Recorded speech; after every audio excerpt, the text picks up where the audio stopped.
Olá, queridos irmãos e irmãs, graça e paz, bom dia a todos. Estou de volta, né? Muito obrigado por todo o apoio, voltando de licença agora. Graças a Deus, filho e esposa, todos com muita saúde. Muito obrigado a todos que apoiaram, que ofertaram, que nos deram aí fraldas, lenços umedecidos. Muito obrigado a todos por todo esse apoio, todo esse carinho e todo esse cuidado. Estou voltando aí para a direção das quintas-feiras, das nossas reuniões de consagração, e dessa vez nós vamos fazer algo muito diferente. Eu vou começar uma série de mensagens sobre o livro de Romanos. Nós vamos ler o livro de Romanos, né, todos os capítulos dele, um após o outro, fazendo uma pregação expositiva. Então eu peço aí que você convide aí irmãos, amigos a participarem dessa série de pregações, se inscrever no canal da igreja, ativar as notificações, porque nós postaremos toda quinta-feira atualizações sobre a leitura desse livro, ok? Então iniciaremos hoje essa exposição de Romanos, essa carta importantíssima para a vida de todos os cristãos, carta responsável por acordar, né, Lutero para a reforma, por converter Agostinho, e também foi usada, o comentário de Lutero acerca de Romanos foi utilizado para a experiência do coração aquecido de John Wesley. Então é uma carta importantíssima para a história da igreja, foi importante à época que foi escrita e continua sendo muito importante até hoje. Faremos uma exposição dela, teológica, bíblica, usando uma boa interpretação, com a direção do Espírito Santo, para que a gente possa entender essa carta e aplicar ela na nossa vida, ok? Então, muito obrigado e vamos ao texto. Romanos, capítulo 1, nós vamos ler do 1 até o 7. Romanos 1, leremos do 1 ao 7. Diz o seguinte a palavra do Senhor: Paulo, servo de Jesus Cristo, chamado para ser apóstolo, separado para o Evangelho de Deus, o qual foi por Deus outrora prometido por intermédio dos seus profetas nas Sagradas Escrituras, com respeito a seu filho, o qual, segundo a carne, veio da descendência de Davi e foi designado Filho de Deus com poder, segundo o Espírito de Santidade pela ressurreição dos mortos, a saber, Jesus Cristo, nosso Senhor, por intermédio de quem viemos a receber a graça e apostolado, por amor do seu nome, para a obediência por fé entre todos os gentios, de cujo número sois também vós, chamados para serdes de Jesus Cristo. A todos os amados de Deus que estáis em Roma, chamados para serdes santos, graça a vós outros e paz, da parte de Deus nosso Pai e do Senhor Jesus Cristo. Portanto, vamos dar um pouco de pano de fundo para a gente entender essa carta. O apóstolo Paulo já havia instituído igrejas na Galácia, Macedônia, Acaia, Ásia, né, como nós vemos em outras cartas que ele escreveu, carta aos Efésios, carta aos Gálatas, enfim. E ele, na verdade, não havia fundado a igreja de Roma. É provável que a igreja de Roma tenha sido fundada na primeira pregação de Pedro, né, do apóstolo Pedro, depois da descida do Espírito Santo em Pentecostes. Ele pregou para muitas pessoas, 3, depois subiu para 5.000 o número de pessoas, e dentre essas pessoas haviam muitos turistas. Então é provável de que essa igreja de Roma tenha sido fundada nesta pregação, é uma das primeiras igrejas.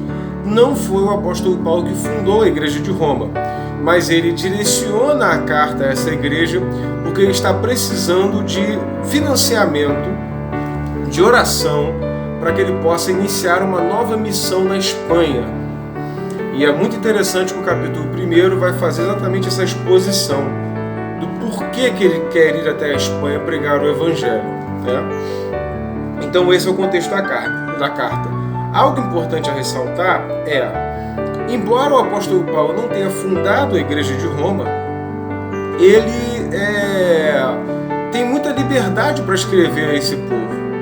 Isso quer dizer que a autoridade do apóstolo Paulo como apóstolo era reconhecida por todos os cristãos. por mais que a gente tenha em mente aquela rixa inicial do apóstolo Pedro com o apóstolo Paulo acerca da questão dos costumes judaicos, posteriormente nós vamos ver o apóstolo Paulo chamando Pedro de irmão, de amado irmão, e vice-versa, mostrando que havia, apesar das pequenas diferenças doutrinárias, havia uma unidade maior na pessoa de Jesus Cristo, conforme eu preguei no sermão de domingo passado à noite, lá em Jardim Oceânico, né? No domingo, dia 11 de outubro, você pode verificar aí esse sermão lá na minha página. Então o pano de fundo é esse. E tanto que no versículo 1, ele vai se identificar. Ele diz: Paulo, servo de Jesus Cristo, chamado para ser apóstolo. Ou seja, embora ele não tivesse sido apóstolo junto com os 12, tenha andado com Jesus pessoalmente, ele, por ter tido aquela experiência com Deus, e essa experiência ter sido certificada através da visão que Deus deu a Ananias, posteriormente ao discipulado de Barnabé e aos frutos que Paulo apresentou, ele foi considerado apóstolo também naquela época. E, diga-se de passagem, segundo nós metodistas cremos, o último dos apóstolos. O ministério apostólico cessou ali. Vale ressaltar que apóstolo é aquele que não só ele viu Jesus face a face, andou com Jesus, né? Apóstolo, aquele que anda após, viu Jesus face a face, é também alguém que tinha autoridade para produzir doutrina. Tanto que as cartas de Paulo, as cartas de Pedro, carta de Tiago, carta de João, todas elas foram inseridas no cânon bíblico como doutrina para a igreja. Então os apóstolos tinham essa característica. A Igreja Católica vai divergir de nós porque ela caracterizou o apóstolo Pedro como um papa. E aí seguiu uma linhagem papal, e todos os papas eles têm o poder para produzir doutrina. Nós, protestantes, evangélicos, não cremos dessa forma. Cremos que a autoridade de produzir doutrina foi fechada com o ministério apostólico, com a revelação do Antigo e Novo Testamento contidos nessa Bíblia aqui, 66 livros da Bíblia. São esses que são inspiração divina para nós. E com uma boa interpretação, uma boa exegese, uma boa hermenêutica, nós conseguimos extrair tudo que nós precisamos para a nossa vida acerca de doutrina e salvação, ok? Então ele caracteriza como apóstolo, se apresenta apóstolo do Senhor. Versículo 2, o qual foi por Deus outrora prometido por intermédio dos seus profetas nas sagradas escrituras, com respeito ao seu filho, a qual segundo a carne veio da descendência de Davi, e foi designado Filho de Deus com poder, segundo o Espírito de Santidade, pela ressurreição dos mortos, a saber, Jesus Cristo, nosso Senhor. Ou seja, aqui ele já faz uma defesa contra heresias que estavam sendo combatidas na época, de que se Jesus foi Espírito e Filho de Deus, ele não poderia ter vindo em carne.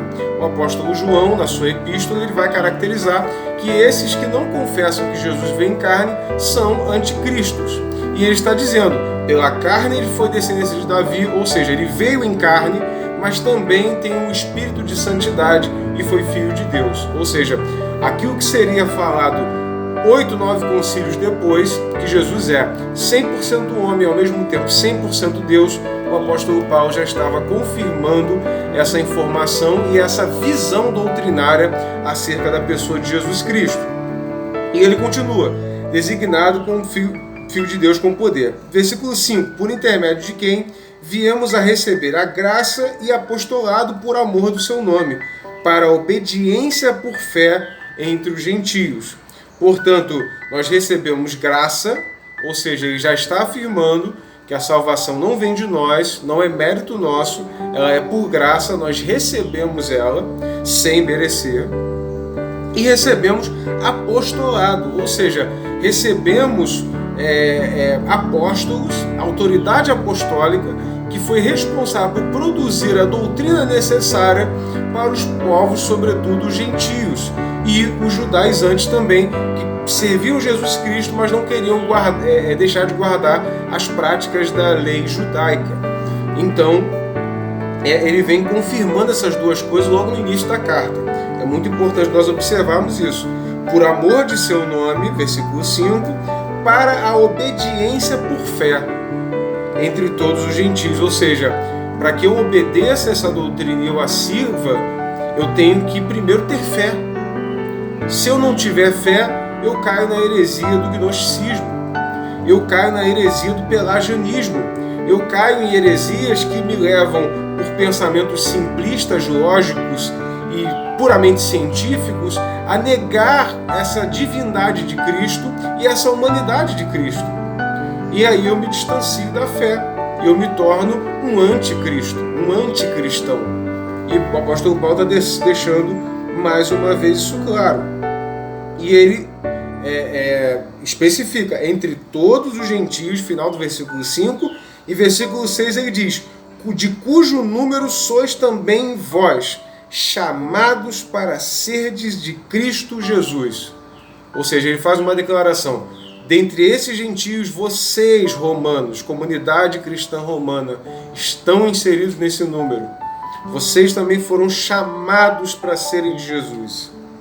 E aí, ele 7, ele termina dizendo, a todos os amados de Deus que estáis em Roma, chamados para ser de santos, graça e paz a vós outros, graça a vós outros e paz, da parte de Deus, nosso Pai e do Senhor Jesus Cristo. Ele termina no versículo 7, essa introdução pequena, dizendo, chamados para serem santos, graça a vós outros e paz. Ou seja, o apóstolo Paulo inicia esta carta dizendo quem é a pessoa de Jesus Cristo, reforçando a autoridade dele como apóstolo e já deixando claro que pela visão doutrinária dele, ele é uma pessoa que merece credibilidade, porque os fundamentos da fé ele já deixou claro logo no início da carta, logo no prefácio. Na saudação dele, ele já deixa claro, olha, eu sou o apóstolo verdadeiro, eu não sou um herege, eu sou alguém que compreende a pessoa de Cristo, que serve a Ele, e eu já estou dando aqui as minhas credenciais aqui para o povo de Roma.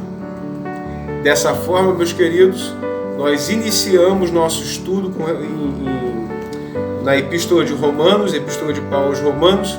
Continue conosco que semana que vem nós continuaremos a partir do versículo 8 a fazer uma exposição bíblica acerca dessa carta, tá bom? Que Deus possa te abençoar nessa manhã de consagração, te gerar um tempo de reflexão e te abençoar o teu fim de semana, ok? Deus abençoe, amados, que a graça e a paz do nosso Senhor Jesus seja com todos. Amém, amém e amém.